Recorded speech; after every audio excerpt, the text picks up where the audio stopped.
പ്രിയപ്പെട്ടവരെ, first on report. Alappuzha കായംകുളത്ത് വാഹനാപകടത്തിൽപ്പെട്ട യുവതിക്ക് നേരെ ലൈംഗികാതിക്രമം നടന്നുവെന്ന കേസിൽ പോലീസിന് വീഴ്ചയില്ലെന്ന് റിപ്പോർട്ട്. സിനിൽ സബാദിനെതിരെ ചുമത്തിയത് 7 വർഷത്തിൽ താഴെ ശിക്ഷ ലഭിക്കാവുന്ന കുറ്റം. കോടതിയിൽ ഹാജരാകാനുള്ള നോട്ടീസ് നൽകിയാണ് വിട്ടയച്ചത്. രഹസ്യമൊഴി രേഖപ്പെടുത്താൻ ആലപ്പുഴ CJM കോടതിയിൽ അപേക്ഷ നൽകിയിട്ടുണ്ടെന്നും SP DGPക്ക് റിപ്പോർട്ട് നൽകി. അതിനിടെ സിനിലിനെ വ്യാപാരി വ്യവസായി ഏകോപന സമിതി സസ്പെൻഡ് ചെയ്തിട്ടുണ്ട്. മനീഷ് മഹിപാലുണ്ട് കൂടുതൽ വിവരങ്ങളുമായി. മനീഷ് മഹിപാലിൽ നമ്മൾ അല്പം അത്ഭുതത്തോടു കൂടിയാണ് കേട്ടത്. മനീഷ്, ഈ ലൈംഗികാതിക്രമ കേസിൽ എങ്ങനെയാണ് നോട്ടീസ് നൽകി വിട്ടയക്കുന്നത് എന്നുള്ളതായിരുന്നു നമ്മുടെയും ചോദ്യം. പോലീസ് ഇപ്പോൾ DGPക്ക് കൊടുത്തിരിക്കുന്ന റിപ്പോർട്ട് പ്രകാരം വീഴ്ച പറ്റിയിട്ടില്ലെന്നാണോ? ഈ സിനിസബാദിനെ വ്യാപാരി വ്യവസായി സമിതി ഇപ്പോൾ സസ്പെൻഡ് ചെയ്തിട്ടുണ്ടെന്ന് മനസ്സിലാക്കുന്നു. എന്താണ് കൂടുതൽ വിവരങ്ങൾ? Good morning Manish. Good morning Arunkumar. ഇതുമായി ബന്ധപ്പെട്ട് ആലപ്പുഴ ജില്ലാ പോലീസ് മേധാവി മോഹനചന്ദ്രൻ DGP റവാഡ ചന്ദ്രശേഖരന് ഇന്നലെ രാത്രി തന്നെ റിപ്പോർട്ട് കൈമാറിയിട്ടുണ്ട്.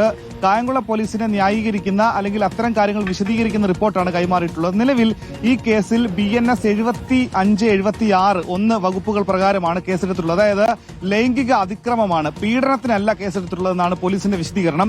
ലൈംഗിക അതിക്രമ കേസിൽ 7 വർഷത്തിൽ താഴെ ശിക്ഷ ലഭിക്കാവുന്ന കുറ്റമുള്ള ഒരു കേസിനകത്ത് സ്റ്റേഷൻ ജാമ്യം കൊടുത്ത ശേഷം പിന്നീട് കോടതിയിലോ പോലീസ് സ്റ്റേഷനിലോ എപ്പോൾ വേണമെങ്കിലും ഹാജരാകാനുള്ള ഒരു നോട്ടീസ് നൽകി പറഞ്ഞു വിടാറാണ് പോലീസിന്റെ ഇപ്പോഴത്തെ രീതി, അല്ലെങ്കിൽ പതിവ് രീതി എന്ന ഒരു വിശദീകരണമാണ് പോലീസ് നൽകിയിട്ടുള്ളത്. ഇതിൽ ഏറ്റവും പ്രധാനപ്പെട്ട കാര്യം, ലൈംഗിക അതിക്രമത്തിന് മാത്രമല്ല കേസെടുക്കേണ്ടിയിരുന്നത്, പീഡനത്തിനടക്കം കേസെടുക്കേണ്ടിയിരുന്നു എന്നാണ് പെൺകുട്ടിയുടെ ഇതുമായി ബന്ധപ്പെട്ട വാദം.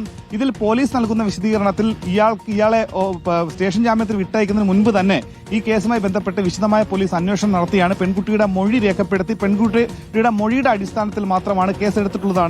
മറ്റെന്തെങ്കിലും ദൃക്സാക്ഷി മൊഴികളോ CCTV ദൃശ്യങ്ങളോ പോലീസിന് ലഭ്യമായിട്ടില്ല.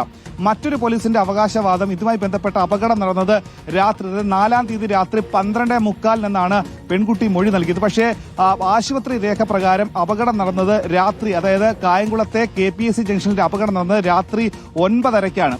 ഈ 9:30-ക്ക് അപകടം ഉണ്ടായ ശേഷം പിന്നീട് 3 മണിക്കൂറിന് ശേഷമാണ് ആദ്യത്തെ ഇന്റിമേഷൻ, ആശുപത്രിയിൽ നിന്ന് വന്ന ആദ്യത്തെ ഇന്റിമേഷനിൽ പെൺകുട്ടിക്ക് ലൈംഗിക അതിക്രമം ഉണ്ടായി എന്നുള്ള വിവരം ഉണ്ടായിരുന്നില്ല.